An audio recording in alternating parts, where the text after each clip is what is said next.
Hi, my name is Jem, and today we're going to be having a look at titrations. That's for chemistry. I'm briefly going to go through the setup of a titration, what exactly a titration is, and we're going to have a look at an exam style question as well, which includes calculations. So I would say that this video is most suited to students on the higher tier and taking triple science for GCSE. So coming down to the first little diagram that I've got, this is one that I've drawn. I missed out the labels, that's why I've got my scrawly handwriting in there, but it says alkali solution and indicator. You might have seen this setup before, it might be quite familiar. You may have done the practical at school. Obviously with everything going on at the moment, you might not have. So yeah, this is what it looks like. So what is a titration? Well, it's a technique that we use where we have a solution of a known concentration, and we use that to determine the concentration of another solution. And it's really important as well that we have an indicator. So you'll see why in just a second. I've got up here the indicators you should come across: methyl orange and phenolphthalein. You'll notice that I've missed off something like universal indicator, and I've missed it off for a reason, which I'll just go through. So our indicator shows us the end point of the reaction.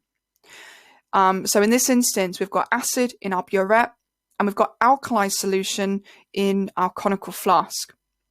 And so when we have a color change, like with phenolphthalein, it would be pink. And once it's turned colorless, that tells me that the reaction has finished. So the reason we wouldn't use something like universal indicator is because it's more of a gradual color change. You know, we start off with green as our neutral, sort of moving to the blues and the purples for an alkaline, and then sort of oranges and reds for acidic solutions. So ideally, we want an indicator that has quite a clear-cut color change. So yeah, methyl orange and phenolphthalein are pretty good for that. So let's just have a little look at this exam question, or exam style question.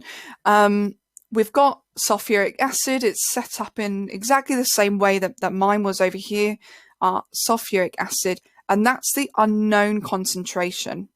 So as you can probably predict, that's what we're going to be figuring out. And then in our conical flask, we've got 25 centimeters cubed of sodium hydroxide, and we'd usually use a pipette there's another T there, to measure that out. So the name of this procedure, I've already said, that is a titration. The piece of equipment that the student has used to hold the sulfuric acid, I've put over here, it's our burette. And then if we have a look at this setup, it says that there are 3 problems with this student setup, and we have to figure out what those are. So the first thing that I would say is that the level of sulfuric acid is not at 0, and it should be at 0. If we think about it, you know, when the sulfuric acid is dripping into the sodium hydroxide, we need to know the volume of sulfuric acid used. Well, how are you going to be able to determine the volume if it's up here? You know, we don't know what volume this is at. So this bit here of the sulfuric acid is unknown. And titrations, you know, you want them to be as accurate as possible. So that is no good. So the first thing I would say is sulfuric acid is not level with 0 centimeters cubed. Also, when you're measuring solutions, you may already know this, but we would measure at the meniscus. I've really exaggerated that there. It's more like it's kind of curved. If you pour a glass of water out, you'll notice that the sides of the water almost come up a little bit on the glass. And then we have it sort of dips, and that's the meniscus. And when you're measuring solutions of a particular volume or to a specific volume, you want your meniscus to sit on that graduation. So we want our meniscus to sit on 0 centimeters cubed there. Another thing as well is that we've got, again, you know, we don't know what volume this is. This is just air. So another thing that I can say is that there's air at the top of the burette, and we don't know what that volume is either. So there is air at the, oh, my writing's so bad, top of the burette. I wish I could say it was just because of the tablet I was using, but it's like this when I use pen as well. And finally, the third error that we've got, well, I mentioned it's really important to have an indicator in your solution in the conical flask. It doesn't say that we've got an indicator in there. So, you know, this titration is never going to work. How are we going to be able to determine when that sulfuric acid has, you know, finished reacting with the sodium hydroxide? We aren't. So that's one thing as well. No indicator in the sodium hydroxide solution.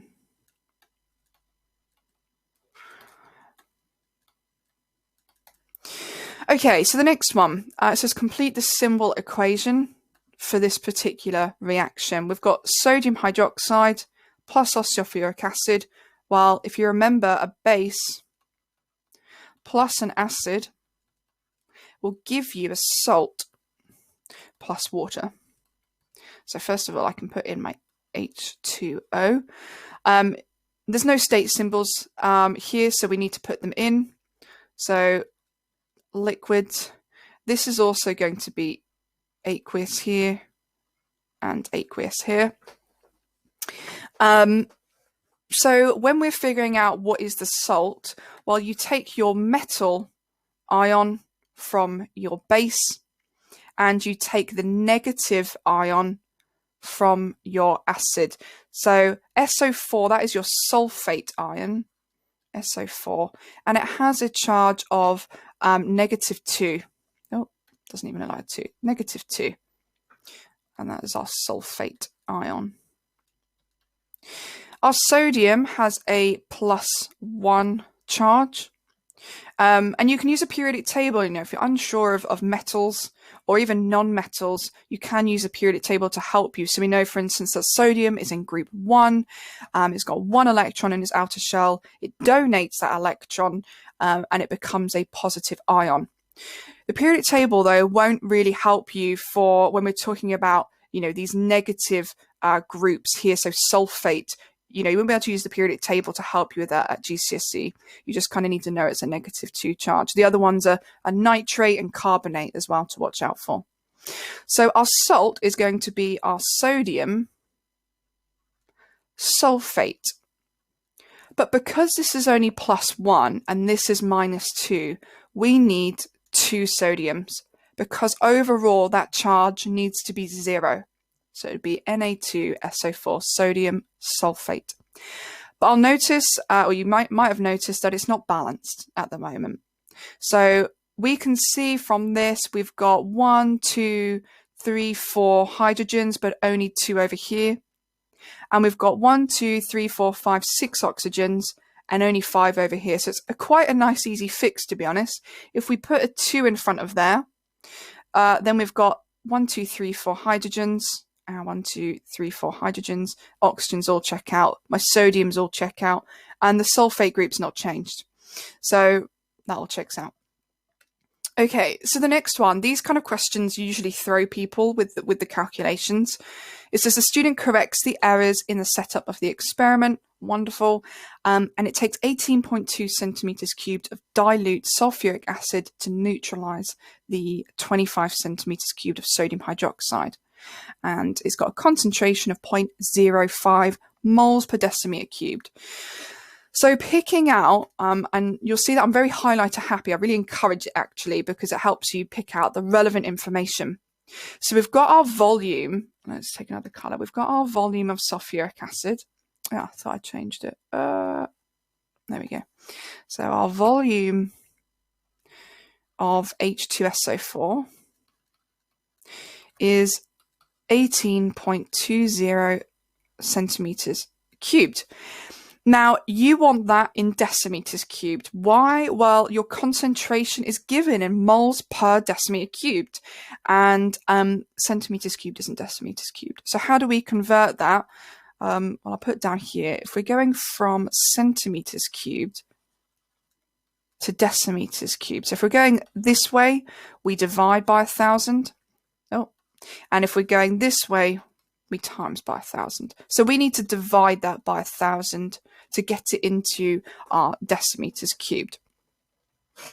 And then also it says that we've got 25 centimeters cubed of the sodium hydroxide. Okay, well, I can use this now to figure out the number of moles that we have used of sodium hydroxide. So the number of moles of NaOH. So you have to use the formula N equals V times C. So that is number of moles equals your volume, which is in decimeters cubed, times your concentration, which is in moles per decimeter cubed. And I always like to kind of go through the units so you can see for yourself, you know, how does this give you moles? Well, if you put decimeters cubed and you times it by moles per decimeter cubed, hopefully you can see that the decimeters cubed cancel out to leave us moles. So if you're kind of stuck in your exam or your assessment and you're a bit like, oh, I can't remember which one to use, you know, use your units, because it does give you the units for concentration. That should help. So let's plug in the values that we've got. We've got our volume, so 25, and don't forget we want to divide that by 1,000, timesing it by our concentration, so 0.050. And that should give us, I've got written down 0.0125. I think I've got, or 1125. Yeah, I missed off a zero there, 0.00125. Or, you know, if you type it into your calculator, it might come up as 1.25 times 10 to the negative 3. It's the same thing. So now we've got our number of moles of sodium hydroxide. And now we've got to decide, okay, well, where are we going from here? So I'll put up here that our number of moles of sodium hydroxide is, I thought I'd change the color again, 0.00125. And you might think that's a pretty small number, but I would expect to see quite a small number of moles in a titration of this volume. So looking now at the equation that it's given us, we can see that it is a 2-to-1 molar ratio. So for every 2 moles of sodium hydroxide used, we only need 1 mole of sulfuric acid. So that means our 0.00125 we've calculated is essentially worth 2 lots. But we want to find out what 1 lot is.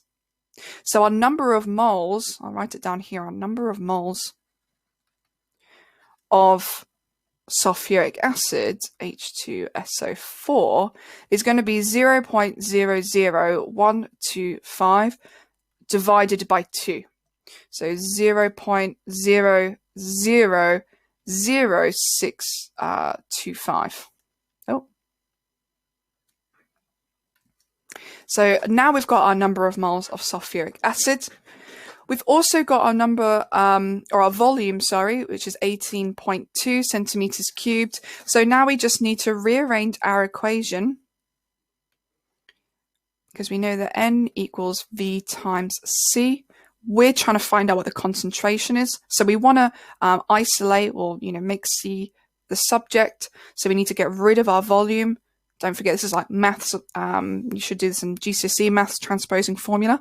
But if we're timesing it by volume, then to get rid of it, we're going to be dividing by volume.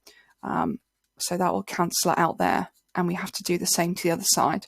So number of moles divided by the volume will give us our concentration. So 0.000625 divided by our volume, and don't forget that has to be divided by 1,000 because it's in centimeters cubed.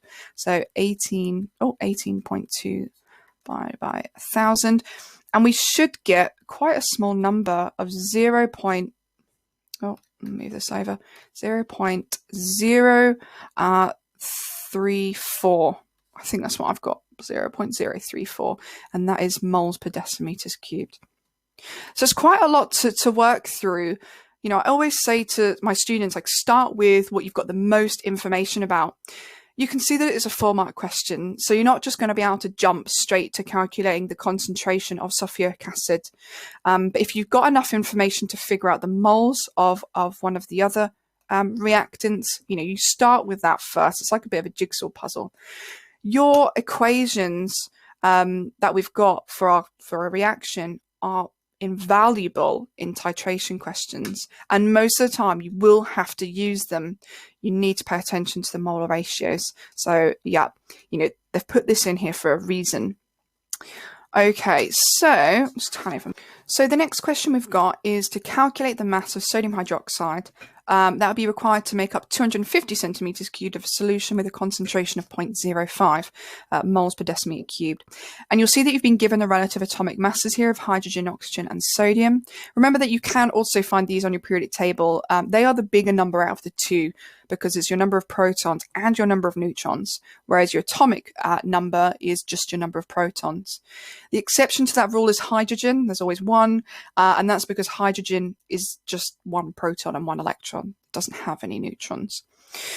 So let's start off then by figuring out what is our molecular mass of sodium hydroxide. So the MR of NaOH, so that's going to be 23 plus 16 plus 1, which is just 40. Nice, easy number. And so your mass per, and I'll write it up here, the mass per decimeter cubed will be 40, and then times our concentration, so times 0.05, and that gives me 2 grams. But, and I'll put here, but that is per decimeter cubed, again, just to reiterate, but we want it in 250 centimeters cubed. So we know that 250 centimeters cubed is just 1/4, or 0.25 decimeters cubed. So we would just divide that by 4, and that would give us 0.5 grams. And that's it. That's the answer. So yeah, that's it. It's 0.5 grams. I hope this video has helped, and I'll be posting some more as soon as I can on chemistry and maths, and I might delve into physics as well. Thanks for watching. Bye.